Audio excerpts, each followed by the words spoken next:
Bonjour, l'invité du lundi vous propose une rencontre avec Emmanuel Hamelin. Emmanuel Hamelin est ancien député, c'est aussi un de vos élus à la ville de Lyon, à la métropole.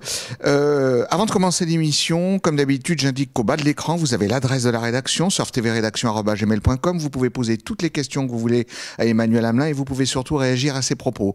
Sur vos mobiles, même chose. Vous pouvez aussi, avec l'application de Surf TV, vous pouvez aussi poser toutes les questions à Emmanuel Hamelin et vous pouvez aussi réagir à ses propos pendant l'émission. Emmanuel Hamelin, je suis heureux de vous accueillir. C'est vous qui inaugurez la première émission de 2016 sur le plateau de Surf TV. Merci Daniel Dubois. Je suis très... Alors vous savez que on revient de Shanghai, hein, où on a passé un long moment, et à Shanghai, et on se permet pour cette première émission, parce que ça intéresse tout le monde.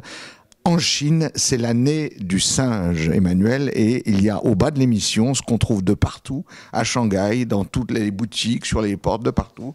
Il y a des singes qui sont accrochés aux branches des arbres. Enfin, il y a des singes partout. Eh ben, écoutez, c'est une bonne idée du moment que c'est pas l'année des singeries, donc l'année du singe, ça me convient.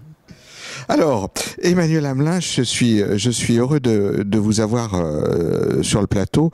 D'abord, alors 2016, c'est quand même le changement 2016 parce que Monsieur Wauquiez vient de prendre la barre de la région et au grand étonnement d'un certain nombre d'observateurs. Vous savez que d'habitude, quand on fait campagne, on promet plein de choses et puis après les choses rentrent dans l'ordre, on est beaucoup plus calme, beaucoup plus mesuré et en fait on voit pas toujours ce qu'on promettait. Et là, à la région, Wauquiez est sur le même ton que pendant la campagne, c'est-à-dire qu'il est sur des économies tous azimuts. Sur des économies et dans l'action. Et si vous vous souvenez bien, une de nos dernières émissions, je vous avais dit que Laurent Wauquiez, une fois élu, mettrait en application très vite les promesses de sa campagne électorale. Eh bien, je suis très heureux de voir que ce que je disais à l'époque se vérifie aujourd'hui. Je n'en suis pas surpris, mais j'en suis très heureux.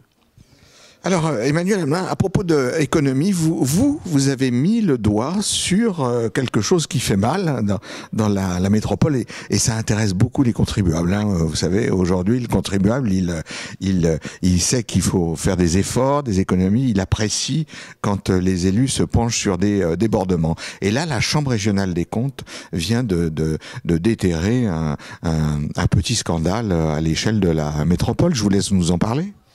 Oui, ça concerne bien sûr la ville à Gilet, mais il faut juste rappeler à ceux qui nous écoutent qu'il y a quelques semaines, la même Chambre régionale des comptes avait épinglé, pour des faits à peu près similaires, les Subsistances, une autre association culturelle.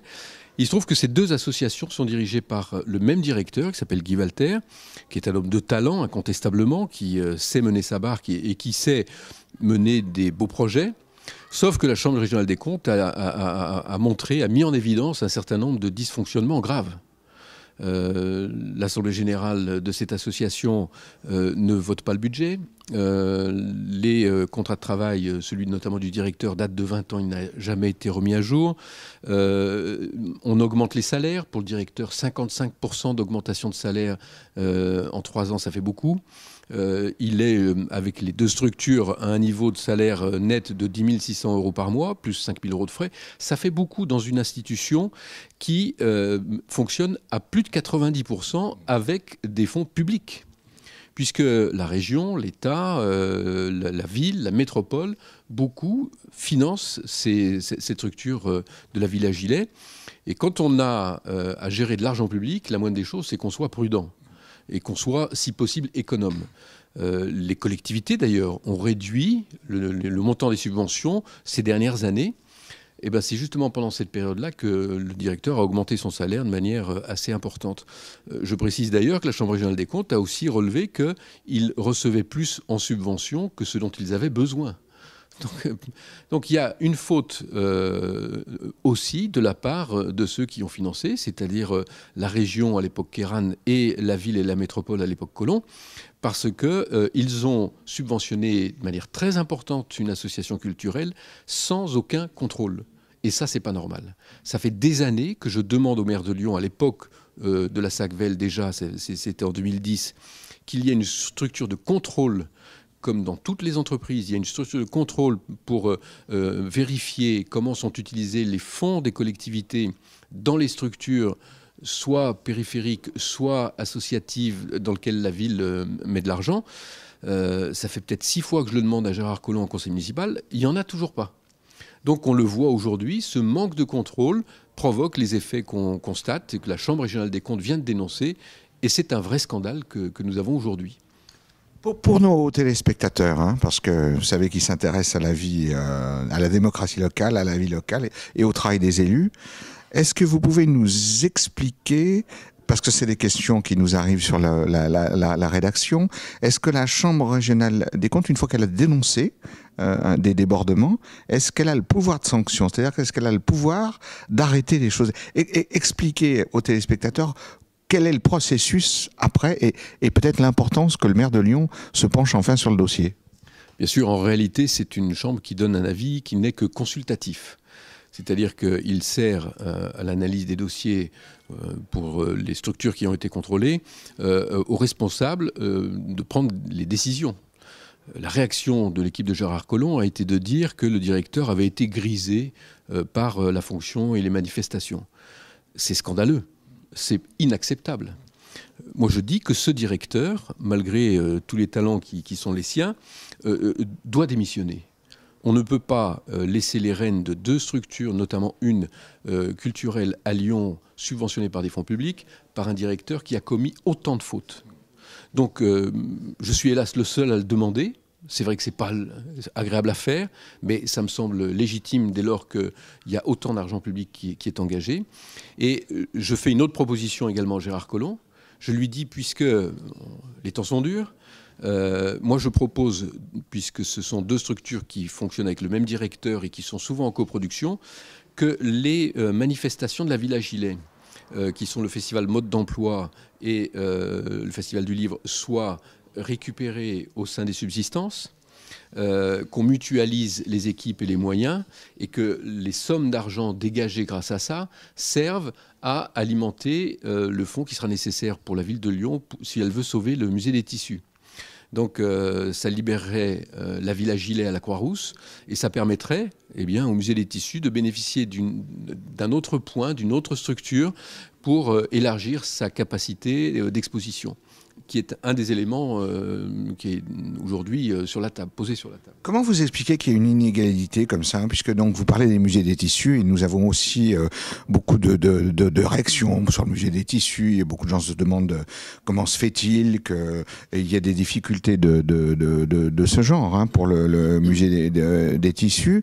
Comment se fait-il qu'il y ait 2 poids 2 mesures comme ça? C'est-à-dire, par exemple, le musée des tissus, alors le problème est le suivant, hein, c'est que la Chambre de commerce ne veut plus soutenir, enfin, parce que c'est lourd et que c'est très cher, ne veut plus soutenir le musée des tissus. Et là, par exemple, la Villa Gilet, elle, est arrosée de subventions et manifestement trop.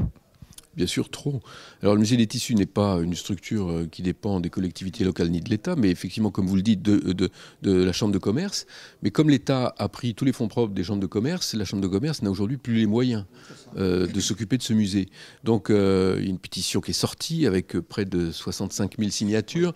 C'est une institution, vous revenez de Shanghai, dans le monde entier, tout le monde connaît. Cette collection est unique au monde, elle est extrêmement importante et c'est surtout curieusement à Lyon et en France qu'elle est la plus méconnue. Ce qui est très dommage. Donc l'État a pris ses responsabilités, le ministère de la Culture également, une mission de l'inspection générale a été missionnée. Aujourd'hui, il y a un tour de table qui est proposé par la préfecture avec la région. Laurent Wauquiez a dit qu'il était prêt à y aller, avec l'État qui a annoncé qu'il irait, avec les professionnels du textile, l'association Unitext qui a dit OK aussi. Il manque un seul maillon dans la chaîne, c'est Gérard Collomb. Si Gérard Collomb dit oui, on arrive à boucler le tour de table et on sauve le musée des tissus. Si Gérard Collomb dit non, eh bien, le musée des tissus, malheureusement, devra fermer, ce qui serait un extrêmement mauvais signe pour notre activité culturelle et l'histoire économique de notre ville. Donc, ce serait très dommage.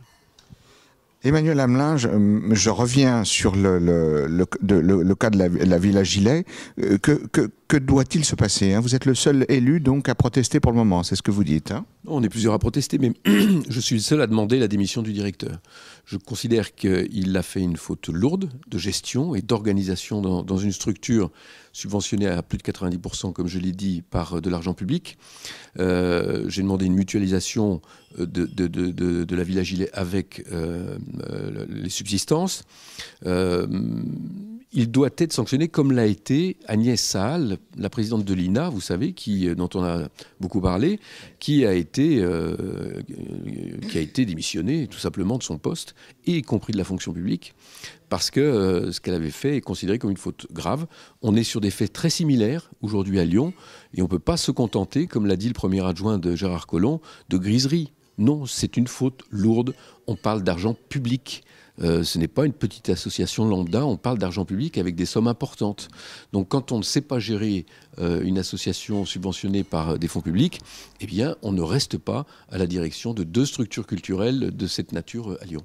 Quelle est la prochaine étape pour ce dossier? Parce que est-ce que vous pensez qu'il peut être enterré? C'est-à-dire qu'une fois qu'on en a parlé, hein, puisqu'on a compris que la Chambre régionale des comptes n'a pas pouvoir d'arrêter les excès, quelle est l'étape suivante? Ça dépend de Gérard Collomb. Pour le moment, il est plutôt sur la ligne c'est pas bien mais c'est pas grave, et des mesurettes à l'eau tiède en disant on va mettre un peu de contrôle. Bon, il nous l'a fait déjà aux subsistances. Il faut savoir que la dernière fois qu'il nous a dit ça, les structures de contrôle, elles interviennent quasiment une fois tous les 3 ans. Donc, ce qui est largement insuffisant. C'est pas comme ça qu'on va rétablir une situation comme celle-là. Donc, la décision dépend de lui. Soit il garde la structure avec les personnes qui sont là aujourd'hui. Il met une petite tape sur les doigts du directeur en disant maintenant il faut faire attention. Soit il prend des décisions justes. Parce que quand on fait des fautes comme celle-là avec l'argent du contribuable, eh bien on mérite une sanction. Emmanuel Hamelin, merci d'avoir répondu à toutes nos questions. Je pense que vous avez passionné nos téléspectateurs. L'invité du lundi se termine. Avant de terminer l'émission, j'indique qu'au bas de l'écran, vous avez l'adresse de la rédaction, surftvredactions@gmail.com. Vous pouvez poser toutes les questions que vous voulez à Emmanuel Hamelin et vous pouvez surtout réagir à ses propos pendant l'émission. L'invité du lundi se termine. La semaine prochaine, nous aurons un autre invité. À bientôt.